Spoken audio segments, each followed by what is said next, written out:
Saudara-saudari dan anak-anak yang terkasih dalam Kristus, dari Novisiat SVD Kuburuteng Manggarai Flores NTT, saya Pastor Freddy Zahadin SVD menyampaikan ucapan selamat jumpa lagi lewat siraman rohani. Hari ini Rabu 12 Mei 2021, Injil hari ini diambil dari Yohanes bab 16 ayat 12 sampai 15. Kita diingatkan bahwa Roh Kudus selalu menggerakkan hati kita untuk mewartakan kebenaran. Marilah kita berdoa memohon penerangan Roh Kudus. Dalam nama Bapa dan Putra dan Roh Kudus, amin. Tuhan dan Allah kami, puji dan syukur kami haturkan kepadamu atas segala cinta dan kebaikanmu. Terima kasih karena Engkau sudah memberi kami Roh Kudus-Mu. Berkat Roh Kudus itu kami sanggup mewartakan kebenaran-Mu. Tuhan, mampukanlah kami untuk selalu bisa menjadi saksi kebenaran-Mu di tengah dunia. Tuhan, utuslah Roh Kudus-Mu ke atas kami. Semoga dengan bantuan-Mu kami sanggup memahami sabda-Mu dan isi pesan-Mu hari ini dapat kami hayati dan amalkan dalam hidup harian kami. Doa ini kami sampaikan dengan perantaran Kristus Tuhan kami. Amin. Tuhan sertamu dan sertamu juga. Inilah Injil Yesus Kristus menurut Yohanes bab 16 ayat 12 sampai 15. Dimuliakanlah Tuhan. Dalam amanat perpisahannya, Yesus berkata kepada murid-muridnya, "Masih banyak hal yang harus kukatakan kepadamu, tetapi sekarang kamu belum dapat menanggungnya.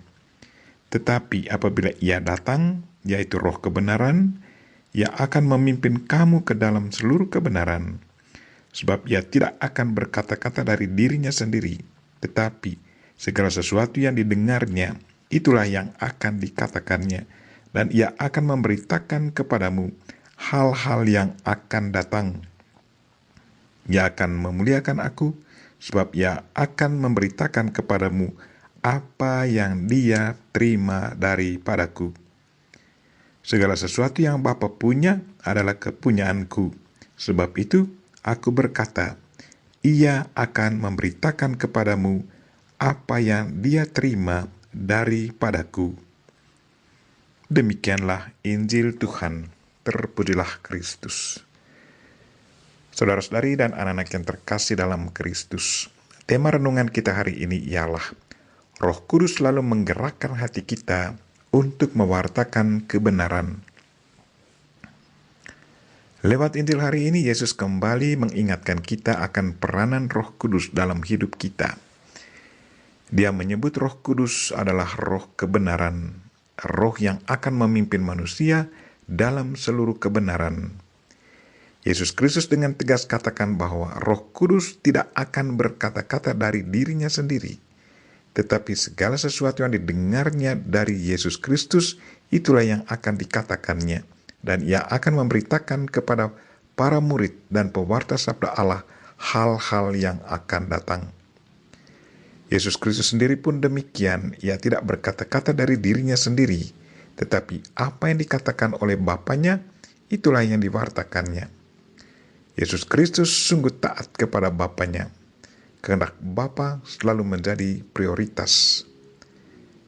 Dalam Injil kemarin hari Selasa, kita mendengar Yesus berkata, "Sebab jikalau aku tidak pergi, penghibur itu tidak akan datang kepadamu.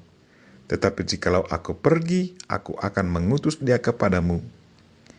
Di sini kita melihat bahwa Roh Kudus itu datang karena atas permintaan Yesus Kristus sendiri.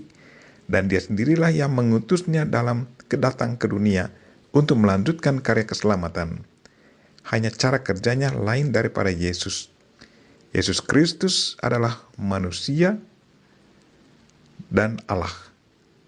Sebagai manusia, Yesus bisa dilihat, dipegang, dan lain-lain.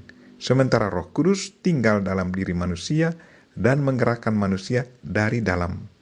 Ia membimbing dan mengarahkan manusia untuk berkata benar.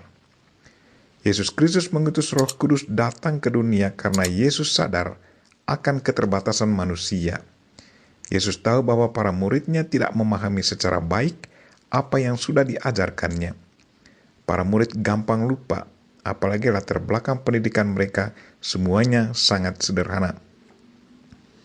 Yesus sungguh sadar bahwa para murid sangat membutuhkan bimbingan dan pertolongan. Karena itu dia menjanjikan mereka bahwa roh kebenaran akan datang untuk membantu mereka. Katanya, tunggu sampai Roh Kudus datang, baru boleh keluar mewartakan kabar gembira. Benarlah yang terjadi. Sesudah Pentakosten, Roh Kudus turun ke atas para rasul. Mereka keluar tanpa takut mewartakan kabar gembira, sampai semua orang heran karena mereka menggunakan banyak bahasa. Saudara-saudari dan anak-anak yang terkasih dalam Kristus, Roh Kudus sudah ada dalam diri kita. Mungkin ada yang bertanya, kalau Roh Kudus sudah ada dalam diri kita, mengapa kita buat kesalahan? Mengapa kita jatuh dalam dosa? Roh Kudus sungguh ada dalam diri kita. Dia selalu bercakap-cakap dengan kita, tetapi sering kita yang dengan sengaja tidak mau mendengarkan dia. Jangan lupa bahwa kita manusia masih tinggal di dunia di mana setan pun mau agar kita menjadi muridnya. Pekerjaan Roh Kudus akan bisa berhasil kalau kita secara 100% menyerahkan diri kita kepadanya. Tetapi kalau kita sering mengabaikan suaranya, maka kehadirannya pun percuma. Seperti manusia pada zaman Yesus, begitu banyak orang menolak Yesus Kristus. Yesus coba meyakinkan mereka lewat mujizat-mujizatnya, tetapi mereka tetap tidak percaya bahwa dia adalah anak Allah. Marilah saudara-saudari dan anak-anak yang terkasih, berilah diri kita sepenuhnya kepada Roh Kudus, agar kita pun bisa menjadi saksi kebenaran Allah di tengah dunia. Kita mohon Bunda Maria untuk selalu mendoakan kita. Amin. Marilah kita mohon berkat Tuhan. Tuhan sertamu dan sertamu juga. Semoga saudara sekalian dan mereka-mereka yang kita doakan, secara khusus mereka-mereka yang sakit dan mengalami kesulitan, dan segala aktivitas kita sepanjang hari ini dilindungi, dibimbing, dan diberkati oleh Allah yang Maha Kuasa, Bapa dan Putra dan Roh Kudus. Amin.